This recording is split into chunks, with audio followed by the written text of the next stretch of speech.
में एक नहायत ही खूबसूरत सिलसिला रखा हुआ है और हर साल इसमें हम लोग जमा होते हैं और हर साल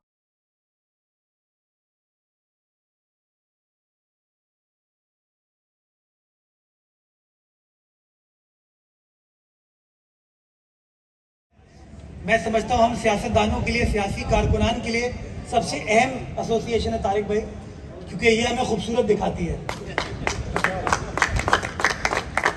इनका कैमरा हमें दिखाता है तो हम दिख पाते हैं, और आजकल तो जो दिखता है वही बिकता है। तो अगर ये लोग ना हो तो मेरे ख्याल में नहीं, लेकिन वो फोटोग्राफी के बगैर चल नहीं सकती। मैं समझता हूँ कि एक इग्नोर्ड शोबा रहा है।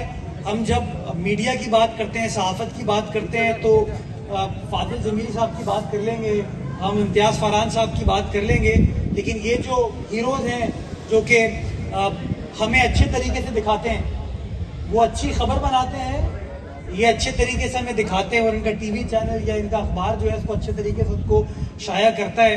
तो मैं समझता हूँ ये अनसंग हीरोज़ हैं जिनको हमें अप्रिशिएट करना चाहिए, जिनको हमें रिस्पेक्ट करना चाहिए। और माजी में बल्दिया उज़्मा कराची की एक एसोसिएशन रही है, इस एसोसिएशन के साथ जहाँ पे आपको लुक आफ्टर किया गया है, आपके साथ जो रिलेशनशिप रही है, तो इंशाल्लाह उस रिलेशनशिप को मैं आगे लेकर चलना चाहूँगा, मज़ीद मौसर, मज़ीद मुस्तहकम बनाना चाहूँगा। और प्रेस क्लब मेरा अपना घर है, मेरी बड़ी यादें हैं यहाँ से वाबस्ते हैं, तो इंशाल्लाह उन तमाम चीज़ों को आगे लेकर चलेंगे इस उम्मीद के साथ कि आने वाला वक्त कमांडर सिटी जैसा शहर कराची के लिए होगा पाकिस्तान।